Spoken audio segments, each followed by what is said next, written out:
Bonjour à tous, on se retrouve pour une nouvelle position de combinaison, plutôt une finale avec quand même pas mal de pièces échangées, tour et 3 pièces mineures d'échanger, donc ça fait 14 points, donc on est déjà dans le début de la finale, même si il y a encore les dames sur l'échiquier évidemment, donc il faut toujours faire attention à la protection du roi, mais là on est plus dans un thème de finale assez clairement avec un beau pion passé pour les noirs, hein, à 2 cases de fer dame, hein, donc encore une fois ça c'est l'équivalent d'une pièce à peu près, hein, en puissance, hein, puis ce pion en finale qui est d'autant plus dangereux, hein. Donc là, un coup qui nous vient à l'esprit très rapidement, mais c'est une mauvaise idée de penser comme ça tout de suite. Ce serait le coup de dame en D2 pour justement permettre à ce pion d'avancer encore un peu plus, échanger les dames, rentrer en finale et, euh, et avancer un peu plus, mais c'est pas le coup le plus forcé de la position, bien évidemment. Mais c'est quand même le coup qui nous vient à l'esprit. Dame D2, on va quand même vérifier. Dame prend D2, ça peut faire gagner du temps, évidemment. Après, bon, tout dépend combien de temps il nous reste à la pendule, hein. On essaye toujours de se mettre un peu dans la pratique, hein, quand on joue des positions comme ça, hein. On se dit, tiens, peut-être à ce moment-là, j'aurai pas beaucoup de temps à la pendule. Et donc, du coup, j'essaye d'aller directement vers l'essentiel. Donc, l'essentiel, ça pourrait effectivement se dire, tiens, bon, j'ai un pion passé très avancé, est-ce que je peux pas débloquer le pion passé et aller à dame assez vite avec. Donc le coup dame D2 qui n'est pas forcément le bon coup, hein, ici, dans cette position, puisque après l'échange des dames, le pion évidemment est très avancé, mais il aura peut-être du mal à aller plus loin, hein, parce qu'il y a la tour qui va se mettre devant, hein. Donc si on fait dame D2, dame prend D2, pion prend D2, la tour qui va se mettre en D1 pour bloquer le pion. Évidemment, il ne peut pas prendre le cavalier, hein, sinon on va à dame. Et là, le pion est attaqué et le cavalier n'est protégé que par la tour, hein. Donc si la tour vient défendre le pion, bah, le cavalier n'est plus protégé. Du coup, il y a un gros risque que ce pion soit perdu. Ce qui serait dommage, parce que c'est quand même l'un des plus gros avantages pour les noirs. Même si au départ, bon, les noirs ont, c'est vrai, 2 pions d'avance, hein. Ils ont 2 pions d'avance. Donc normalement 2 pions d'avance en finale c'est suffisant pour gagner. Il ne faudrait pas qu'ils perdent du coup ce pion, très beau pion passé. Alors comme on va revenir, on a un peu plus de temps du coup, on s'est dit tiens j'ai peut-être pas 20 secondes pour jouer mes coups. Du coup on va revenir à la position de départ et on va bien chercher les coups forcés évidemment. Et l'échec, hein, de la position il est unique, hein, dans la position, vous l'avez vu, bien entendu. Mais c'est la suite qu'il faut voir, évidemment. C'est-à-dire l'échec, évidemment, il est facile à trouver parce qu'il est unique.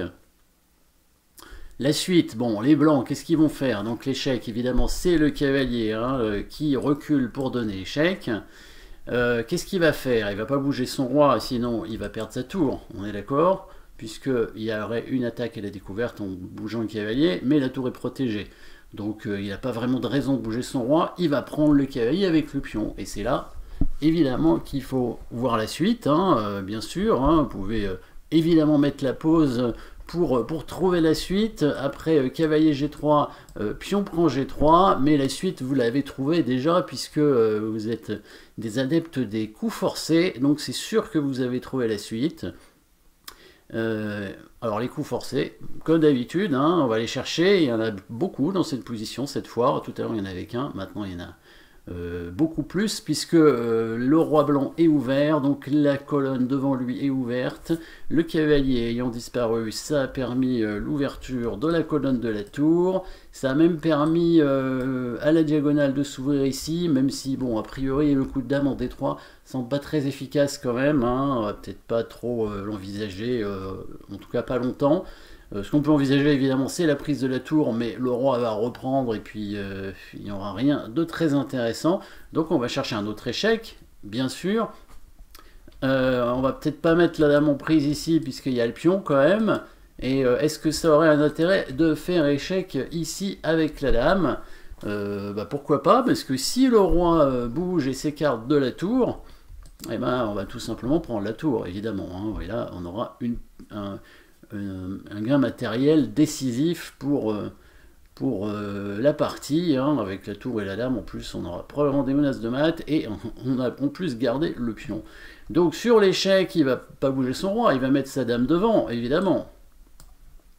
Il va mettre sa dame devant, pas le choix, hein, sinon, donc s'il vient là, évidemment, on prend la tour, et puis c'est plutôt facile. Donc il va mettre sa dame devant, et là, qu'est-ce qu'on fait maintenant? Eh bien, toujours les coups forcés, mais alors attention, attention, il faut qu'il y ait une raison pour les faire. Et la raison, je pense que vous l'avez trouvée, hein, mettez la pause si vous n'avez pas trouvé exactement. Mais évidemment, hein, maintenant on est bien en finale, on va rentrer complètement au final avec les échanges de pièces. Et du coup, le pion passé ici, qui va être décisif, hein, dans la position, le pion passé en finale, qui prend encore plus d'importance que dans les autres compartiments du jeu. Hein. Bon, dans l'ouverture, il n'y a pas de pion passé, mais dans le milieu de partie, il peut y avoir des pions passés, mais celui-ci serait souvent bloqué par les pièces quand même, les pièces adverses. En finale, il y a beaucoup moins de pièces. La seule pièce qui est intéressante pour bloquer un pion passé en finale, c'est le roi. Et du coup, on peut essayer de trouver le carré, hein. Vous vous souvenez du carré, le carré du roi ici. Donc le carré, on trace un petit carré avec le pion jusqu'au bord de l'échiquier, voilà. Et si le roi blanc n'est pas dans le carré, si c'est au noir de jouer évidemment, il ne peut pas arrêter le pion. Il ne peut pas arrêter le pion. Hein. Si c'est au blanc de jouer et qu'il rentre dans le carré, ça va. Mais si c'est au noir de jouer, le pion avance et le roi n'arrive pas dans le carré. Du coup, on va bien faire des échecs, on va échanger les pièces de façon évidemment à éloigner le roi du pion. Attention à ne pas le faire dans le mauvais ordre. Il ne faut pas prendre la dame d'abord, parce que sinon après, quand on prendra la tour, il va rentrer dans le carré. On va bien inverser les coups, c'est-à-dire prendre d'abord la tour. De toute façon, ça fait échec, hein, donc ça peut pas être mauvais. En finale, les échecs sont souvent bons. Après, l'autre coup, c'était un échec aussi, mais il était mauvais du coup. Par contre, là, on fait deux échecs, c'est ça que je voulais dire. Parce que là, en prenant, il est obligé de prendre avec le roi, la dame ne peut pas prendre, et là, on prend la dame à nouveau sur échec. Tout à l'heure, on ne prenait pas la tour sur échec. Si on regarde la différence entre les deux, évidemment, si on prend la tour, on ne fait pas échec, mais ça ne change rien. Hein. De toute façon, le roi va quand même prendre la tour, évidemment, et il rentre dans le carré du pion. Et là, on est bien embêté, parce qu'on a donné le cavalier. Hein. Par contre, dans l'autre ordre, évidemment, on prend la tour, il reprend avec le roi obligé, parce qu'il est cloué avec la dame. Hein. Et là, maintenant, on prend la dame, et du coup, on éloigne le roi, et le pion n'a plus qu'à pousser tranquillement. Évidemment, le fou est de case blanche, donc il ne peut pas contrôler la case de promotion. Le pion fait dame, et puis bon, on n'a plus après qu'à ramasser tous les pions, par exemple. Peut-être faire une deuxième dame, si on veut. Et puis, on est tranquille. Voilà, petite combinaison avec encore des coups forcés, mais avec quand même un thème intéressant, hein, un thème de finale. N'hésitez pas à rentrer en finale. Hein. Changer les dames, si vous avez un pion d'avance, si vous avez du matériel en plus, si vous pensez que vous pouvez gagner du matériel, ou si simplement vous avez une meilleure position, des fois ça peut être intéressant d'échanger les dames et de rentrer en finale. Merci d'avoir suivi cette petite position et à très bientôt.